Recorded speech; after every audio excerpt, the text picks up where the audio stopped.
Leather world genuine leather, ladies and gents chappal, sandal, shoes, purse, ladies purses, leather sofa covers, सर्व प्रकारचे bags, jacket, belt आणि प्रत्येक लेदरमध्ये बनणारे एक्सपोर्ट प्रोडक्ट्स प्रीमियम क्वालिटी आणि reasonable price मध्ये उपलब्ध. अशी क्वालिटी कुठेही मिळणार नाही. लेदरची 100% गॅरंटी. पत्ता Ahmednagar, bungalow number 4, BSNL office पाठीमागे, हॉटेल अशोकाजवळ, अहमदनगर.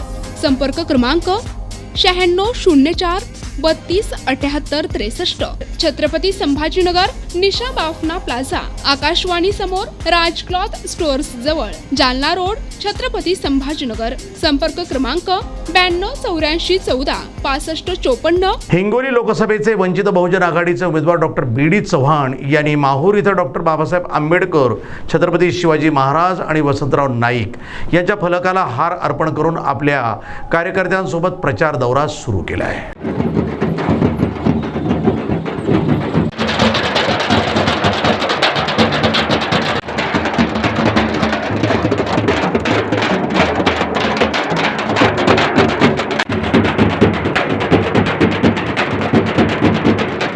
हिंगोली लोकसभेचे वंचित बहुजन आघाडीचे अधिकृत उमेदवार BD चव्हाण यांचा किनवट माहूर तालुक्याच्या लखमापूर, हिवळणी, वाई बाजार, सारखणी, दहेली, उमरी बाजार, मांडवी, जवरला, राजगड असं संपूर्ण किनवट माहूर तालुक्यातील गाव, वाडी, तांडे सर्व पिंजून काढले आहेत. प्रत्येक गावात डफडे वाजवत, फटाके फोडून, हार घालून BD चव्हाण यांचं स्वागत करण्यात आलं.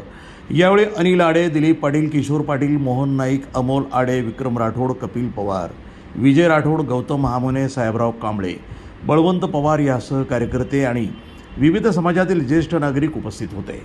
परिसरात या वंचित आघाडीमुळे विरोधक मात्र धस्तावल्याचं चित्र दिसून येते. यावेळी BD चव्हाण म्हणाले की या प्रचार दौऱ्यादरम्यान मला जनतेचा चांगला प्रतिसाद मिळत होत आहे. जनता मला प्रचंड मतानं निवडून देतील आणि मी दिलेलं आश्वासन पूर्ण करून दाखवीन असंही हिंगोली लोकसभेचे वंचित बहुजन आघाडीचे उमेदवार BD चव्हाण यांनी प्रचार दौऱ्यात बोलताना सांगितलं आहे. मतदारसंघ हा अतिशय डोंगराळ आणि दर्या डोंगरात राहणारा या ठिकाणी समाज बांधव आहे. संपूर्ण हिंगोली लोकसभा मतदारसंघामध्ये आपण किनवट असेल, माहूर असेल, पार तुमचं शेणगाव, हदगाव, औंढा या ठिकाणचा परिसर जर आपण बघितला, डोंगराळ भाग असल्यामुळे या ठिकाणी कुठेही पाण्याची सोय नाही, सिंचनाची सोय नाही. मागेल त्याला पाणी, मागेल त्याला या ठिकाणी वीज आम्ही देऊ या आमच्या सरकार आल्यानंतर. दुसरा एक महत्त्वाचा मुद्दा आहे, संपूर्ण हिंगोली लोकसभा मतदारसंघामध्ये कुठेही या ठिकाणी कारखाने नाहीत, कुठेही या ठिकाणी युवकांच्या हाताला काम भेटत नाही. कारण आमच्या या पट्ट्यामध्ये जास्तीत जास्त सोयाबीन आणि कापूस पिकवला जाते. इथचा सोयाबीन आणि कापूस त्या ठिकाणी गुजरात आणि राजस्थानमध्ये विकल्या जाते. यावर प्रक्रिया जर आपण केली तर मोठ्या प्रमाणामध्ये शेतकऱ्यांना या ठिकाणी पैसा मिळू शकते आणि युवकांना या ठिकाणी काम मिळू शकते. संपूर्ण हिंगोली लोकसभा मतदारसंघामध्ये तालुका स्तरावर एकही चांगला अद्यावत असा मल्टी स्पेशालिटी हॉस्पिटल नाही.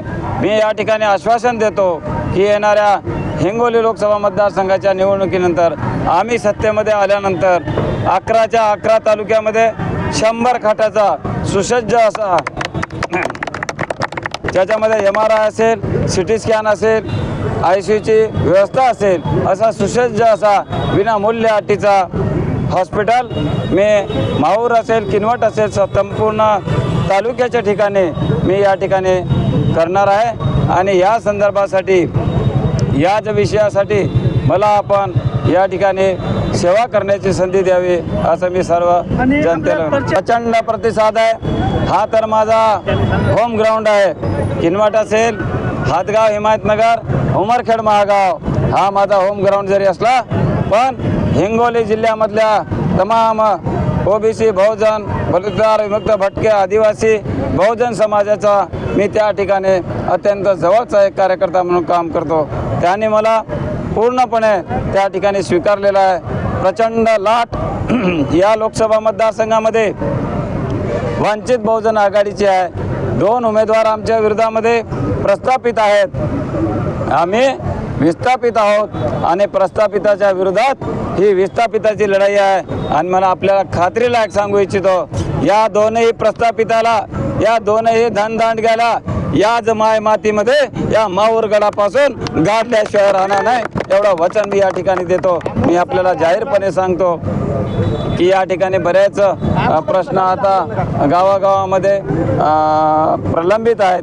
त्याही विषयावर माझा अजेंडा 1-2 दिवसामध्ये या ठिकाणी येऊन जाईल. आणि आपल्या विरोधकांना आपण काय आव्हान करणार आहात? आव्हान काहीच नाही. जो काम करेल, जो गोरगरिबांच्या संपर्कात असेल, गोरगरिबांची सेवा करेल. मी मागच्या 25 वर्षापासून हिंगोली लोकसभा मतदारसंघाचा खासदार होण्यासाठी मी तडपत होतो.